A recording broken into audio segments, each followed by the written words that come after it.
There's that old saying that history repeats itself, but does it really? Especially when it comes to the heavy hitters, the great powers, the empires. Well, today we're going to dig into this really fascinating pattern, a cycle that seems to pop up again and again, how great powers can hit a wall, how they start to decline after they get hooked on wealth they didn't actually earn through making things. And to really get our heads around this historical cycle, we're actually going to start right here, right now. We're going to start with a puzzle from our own time, a huge challenge facing the United States that has some seriously deep historical echoes. Just take a look at this number, $36 trillion. By 2025, that's the projected U.S. national debt. It's a number that's constantly ticking up, so big it's almost impossible to really wrap your mind around. And this number, it sits right at the heart of our story. So this leads us to the crucial question, right? Is this mountain of debt a sign of just incredible, unmatched economic strength, or is it a kind of vulnerability that history has been warning us about for centuries? Now, one of the key tools in this modern economic world is something called quantitative easing, or QE for short. In simple terms, it's when a central bank basically creates new money to buy things like government bonds. The goal is to pump liquidity, cash, into the system. For what we're talking about today, you can think of it as the modern-day version of creating wealth out of thin air. Why? Because it's not directly tied to making more stuff or providing more services. And that idea, wealth that's disconnected from real production, is where we find our first big historical parallel. To find our first clue, we've got to hop in the time machine and head way back, all the way back to the Roman Empire. Because Rome's story, it gives us a really powerful and kind of scary lesson about what happens when a superpower starts messing with its own money. The Romans, they didn't have QE, obviously, but they had something that was surprisingly similar in spirit: currency debasement. They'd take their silver coins, melt them down, mix in cheaper metals like bronze, and then make more coins. They were lowering the actual value of the money, but demanding everyone treat it like it was still worth the same. It was basically the ancient world's way of printing money to pay its bill. And this timeline, wow, it just shows you how extreme this got. Look at the beginning of the empire. The denarius coin, it's pretty much pure silver, a solid, real piece of money. But just follow the timeline. By Marcus Aurelius's time, it's down to 75% silver. Then Caracalla pulls a fast one, introducing a double denarius that sure doesn't have double the silver. And by the time you get to Gallienus, it's a joke. It's basically a bronze coin with a thin silver wash. The value is completely and totally gutted. So why? Why would they do this? This quote from Emperor Caracalla, it lays it all bare. He needed cash, and he needed it now. He had to pay his massive army to keep power. Debasing the currency was the easy way out, a shortcut to fund the empire's ambitions without having to rely on a healthy, productive economy. But as you can probably guess, the fallout was absolutely catastrophic. This flood of junk coins led to insane inflation. Prices shot up 1,000%. The government then tried to fix this by levying crushing taxes. But pretty soon, nobody trusted the money at all. It became worthless. And when money is worthless, complex trade just stops. The great Roman economy shattered, dissolving back into a system of local bartering.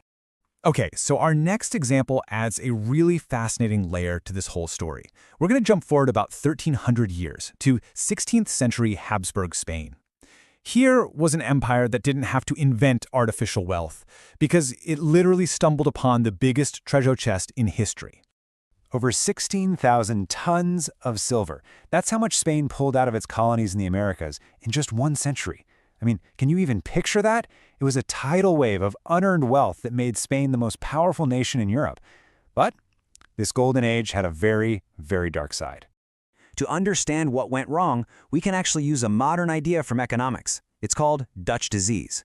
The basic idea is, when a country gets a sudden massive flood of money from one place, like finding oil, or in Spain's case, colonial treasure, it can actually wreck all the other parts of its economy, like manufacturing, by making them too expensive to compete on the world stage. And this is exactly what happened in Spain. It's the ultimate paradox of plenty. All that silver pouring in caused prices at home to skyrocket. It actually became cheaper for Spain to just import everything it needed instead of making it. So its own industries just withered and died. The very treasure that made Spain look so rich was hollowing out its real economy from the inside. They funded one war after another by borrowing against silver that wasn't even out of the ground yet. And amazingly, despite being flooded with gold and silver, the Spanish Empire declared bankruptcy over and over. And this slide right here, this brings it all together. It doesn't really matter if the source is treasure ships filled with colonial silver or digital liquidity created by a central bank. The end result is a flood of wealth that is totally disconnected from the real on-the-ground production of goods and services back home. So, now that we've seen these two huge examples, let's zoom out. Let's look at the bigger theory that ties Rome and Spain, and maybe even today, into one repeating historical cycle. Academics have a term for this pattern. It's called Imperial Overstretch. It sounds complicated, but the idea is actually pretty simple. It's the theory that an empire starts to crumble when its ambitions, its global military presence, its foreign commitments grow way beyond what its own domestic economy can actually afford to pay for.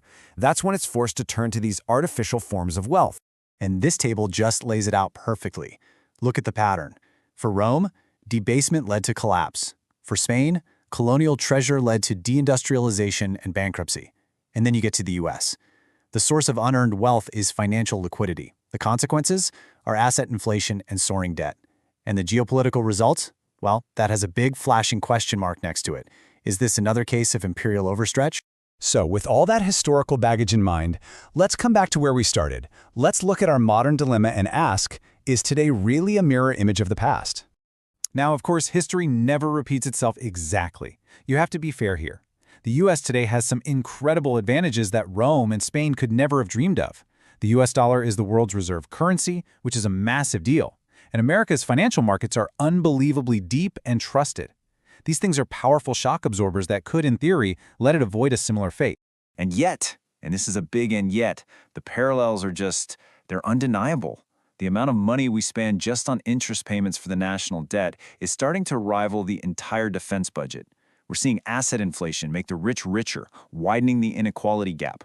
We still have the problem of deindustrialization and shaky supply chains, just like Spain did. And all this financialized growth is pouring fuel on the fire of political polarization. The echoes of the past are getting pretty loud. Which leaves us with this one final, absolutely critical question. Are the unique advantages of the modern world, the reserve currency, the deep markets, are they enough to break this centuries-old cycle? Or are they just a way to kick the can down the road, to delay an inevitable reckoning? History gives us the warning. What comes next? Well, that chapter hasn't been written yet.